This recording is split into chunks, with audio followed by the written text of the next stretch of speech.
Alright, back again, Luke here, and this is part 2 of Japanese 101 with Luke. And if you remember from the first video, we talked a little bit about how the different sounds are for hiragana and how they're written out here in Romaji. And we went from this over to the actual shapes of the characters themselves. And as I had mentioned in the first video, it can be quite overwhelming to look at all of these characters and try to associate each character with the sound. So what I really recommend is getting on the internet and trying to find some way that you can associate these through pictures. Now there have been many people who have already designed different softwares, also different PDF files that you can download where they actually have the characters kind of created in a sense that you can see it in a picture and you can understand the meaning from the picture. We talked a little bit about it with, like I said, with she. We used like a fishing hook, like going to the she, because in Japanese there's no C, but it was one way to remember it. Also, others have mentioned that like she has long hair, you can use that as well. And then we also discussed before new, with noodles, kind of looks like 2 chopsticks in a bowl of noodles. So if you can do that, if you can associate these with a picture of some sort, it'll make it a lot easier for you to remember. One other thing that I recommend doing is, if possible, I know that for beginners it might be a little bit difficult to write these, but if you can, get a piece of paper or get some small pieces of paper like flashcards and write down these symbols, and on the back write down the pronunciation that goes along with them, and try and test yourself, see if you can remember the symbols with the sounds. Once again, if you can't write them down, you could always get on the internet and you could probably print these out and then cut them up and then place them on separate index cards, and then on the back write the pronunciation. But so far this is just hiragana. Now what we're going to do is take a look at another form of Japanese here, and this is katakana. Now katakana is quite a bit different in the way that it looks compared to hiragana. Main reason why katakana was invented is because it was used to describe foreign words. Now, in most cases you will see katakana describing foreign words, but if you're into video games, sometimes video game developers have been known to use katakana throughout the entire game. And personally for me, I find katakana much more difficult to read than hiragana. And talking to a few of my Japanese friends, they also agree that reading katakana throughout a video game, especially an RPG, can be quite frustrating, just because you don't know where the conversation starts and ends. You don't know which words are Japanese words, which ones are foreign words, so it can be a little bit hectic. But this is another form that is important to study. I recommend doing these like one at a time. You know, don't try and jump into it and learn hiragana and katakana at the same time. It's a lot of symbols and it's just a lot of work. But if you can get hiragana down, next one you should practice is katakana. Now, katakana has the same rules as hiragana does. You have your a, i, u, a, and o. The only difference is the way that it's written. Some of the characters look pretty cool. Some of them you can get really easy images from katakana. Some examples of that being she. She looks like a smiley face, and the more difficult part about katakana, however, is that she and tsu are both kind of smiley faces, but one is kind of smiling up and one is smiling down. So when you take a look at these, sometimes when you're reading katakana, you have to think for a second, okay, is this she or is this tsu? I can't remember. Also other ones like so.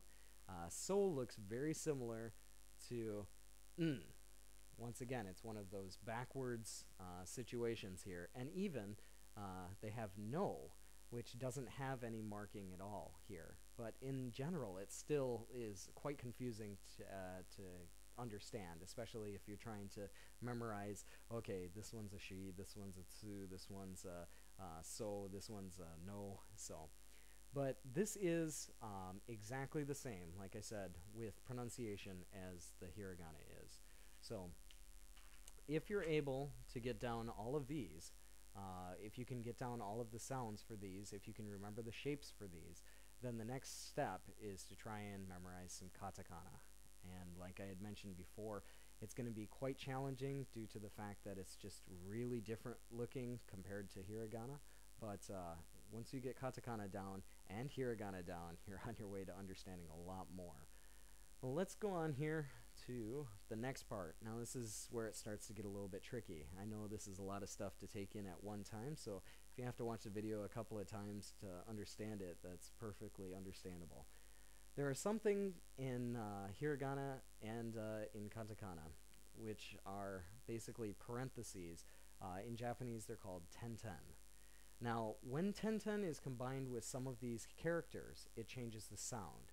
So, for example, if we look up here, we have our K, we have our A, so it's ka. But if you take a closer look here, if you can see this, you can see all of these tenten markings. Now, when ka has two tenten markings next to it, it becomes ga. And this is probably where I'm going to lose a couple people. But with this, it's not used with every single sound that's in Japanese, but it is used with some sounds. And in this case here, if you were to go across, you would have ga, and tenten with ki becomes gi. So this whole line here, instead of K, becomes G. So you have ga, gi, gu. This one always gets people. This is ge and go. Next, when we go down to the S section, we have sa, but with tenten it becomes za. So you get the Z sound. So going across here, you have za, and knowing that she is a little bit awkward, it doesn't fit the normal pattern here. It wouldn't be sa si, it's actually becomes she. With the tenten, it becomes z, and then zu, ze, zo. Going down here with the tas, this is where it's even hard for me to pronounce, but you can get, this one becomes D sound, so you get da, and this one's ji, zu, de, do. And finally, if you go down here to the H section, this one becomes B sound, so you get ba, bi, bu, be, and bo. Now, when you go and study this, like I said, probably some of the first things you want to do is go and take a look at hiragana. If you want to do hiragana and then study some of the tenten or the different pronunciations for these, that might be a good way. Or if you want to go hiragana, katakana, and then study these, it might be easier for you. I'm not sure exactly. It depends on the person. But next, we're going to go on to a couple more that we'll notice. Now, with this last section here, we noticed tenten. The section that we have here, this is maru, or a circle, and these circles that are put at the end also change the pronunciation once again. So, especially here, we notice with the H section, this is going to become a P sound. So you're going to wind up reading this as pa. This is P, pu, pe, and po. So once again, it's a changing of the way that the pronunciation is for this. If you go back and you take a look at this one, you have your bas and your pas. So this is a quite tricky section to get through. But nonetheless, if we just take this here for a minute and try and do a little bit of a review. We have our Maru section here, which changes the pronunciation. We have our Tenten, which changes the pronunciation. Katakana, which is used to describe mostly foreign words, but sometimes used to describe regular Japanese words. Hiragana, which is our basic Japanese, and we have our Romaji, the way that it's written out. So once again, this video looks like it's getting a little bit too long, so I'll put up a part 3 here, but stay tuned for part 3. Like always, I'll put up another video here soon, so thanks for watching.